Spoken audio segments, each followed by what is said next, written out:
ತಿಟ್ಟಹೊಸಹಳ್ಳಿ ಗ್ರಾಮದಲ್ಲಿ 1,90,00,000 ವೆಚ್ಚದ ಬ್ರಿಡ್ಜ್ ಕಾಮಗಾರಿ ಹಾಗೂ 70 ಲಕ್ಷ ವೆಚ್ಚದ ತಡೆಗೋಡೆ ಕಾಮಗಾರಿಗೆ ಗುದ್ದಲಿ ಪೂಜೆ ನೆರವೇರಿಸಿದ ಚಲುವರಾಯಸ್ವಾಮಿ.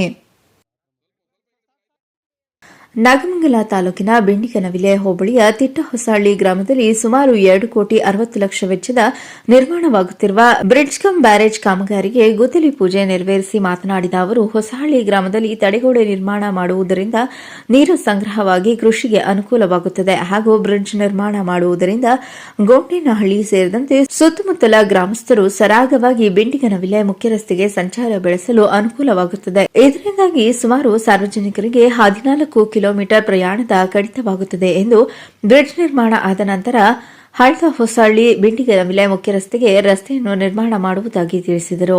ಗೊಂಡೇನಹಳ್ಳಿ ಪಂಚಾಯಿತಿ ವ್ಯಾಪ್ತಿಯಲ್ಲಿ ವಿವಿಧ ಕಾಮಗಾರಿಗೆ ಚಾಲನೆ ನೀಡುವ ಮೂಲಕ ಕಡೆಯಂಚಿನ ಗ್ರಾಮಗಳಿಗೂ ಕೂಡ ಮೂಲಸೌಕರ್ಯ ಕಲ್ಪಿಸುವ ನಿಟ್ಟಿನಲ್ಲಿ ತಾಲೂಕಿಗೆ ಅನುದಾನ ತರುವ ಮೂಲಕ ಅಭಿವೃದ್ಧಿಗೆ ಶ್ರಮಿಸುತ್ತಿದ್ದಾರೆ. ಕೂಚಹಳ್ಳಿ ಹಿಡಿದು ಕೋಡಹಳ್ಳಿ ಕಾಮಡಿಹಳ್ಳಿವರೆಗೂ ಈ NHಗೆ ಸಂಪರ್ಕ ರಸ್ತೆನೂ ಆಗುತ್ತೆ.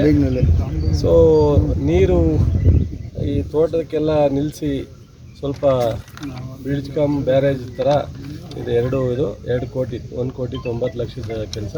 ಪಕ್ಕದಲ್ಲಿ ಇದಕ್ಕಿಂತ ಭಾಳ ಮುಖ್ಯವಾಗಿ ತಡೆಗೋಡೆ ಬೇಕು, ಅದರಿಂದೆಲ್ಲ ತೆಂಗಿನ ಗಿಡಗಳೆಲ್ಲ ಹಾಳಾಗೋಗಿದ್ದಾವೆ ಅಂತ ಹೇಳ್ತಿದ್ರು. ಅದು 70 ಲಕ್ಷಕ್ಕೆ ಅದೂ ಆಗಿದೆ. ಅದು ನಮ್ಮ ಬೊಮ್ಮೇನಹಳ್ಳಿ ನಾರಾಯಣ್ ಮಾಡ್ತಾರೆ, ಇದು ಗೌರೀಶ್ ಮಾಡ್ತಾರೆ. ಈ ಹೆಚ್ಚು ಕಡಿಮೆ 2,60,00,000 ಕೆಲಸ, ಒಂದು ತಡೆಗೋಡೆ, ಒಂದು ಬ್ರಿಡ್ಜ್ ಕಮ್ ಬ್ಯಾರೇಜು. ಸೊ ಇದಾದಮೇಲೆ ಇವರೆಲ್ಲ ಕೇಳ್ತಾವ್ರೆ ಈ ರಸ್ತೆನ. ಆಮೇಲೆ ನೋಡೋಣ, ತಿಟ್ಟಹೊಸಹಳ್ಳಿಯಿಂದ ಗೊಂಡೇನಹಳ್ಳಿಗೆ ಬಹುಶಃ ರಸ್ತೆ ಈ ಬ್ರಿಡ್ಜ್ ಆದರೆ ಸಾಕು. ನಾಗ್ತಿಹಳ್ಳಿಯವರು ಈ ಕಡೆಯವರು ಆಟೋಮೆಟಿಕ್ಕಾಗಿ ಎಲ್ಲ ಓಡಾಡೋರಿಗೆ ಆ ಕಡೆಯಿಂದ 10 ಕಿಲೋಮೀಟ್ರ್ ಹೋಗೋ ಬದಲು 1 ಕಿಲೋಮೀಟ್ರಿಗೆ ಬೆಣ್ಣೂರಲ್ಲಿಗೆ ಹೋಗುವಂಥ ಇದಾಗುತ್ತೆ. ಜೊತೆಗೆ ರೈತರಿಗೆ ಜಮೀನಿಗೆ ನೀರು. ತರುಣ್ ಕುಮಾರ್, ಚಾಮುಂಡಿ ನ್ಯೂಸ್, ಮಂಡ್ಯ ಜಿಲ್ಲೆ.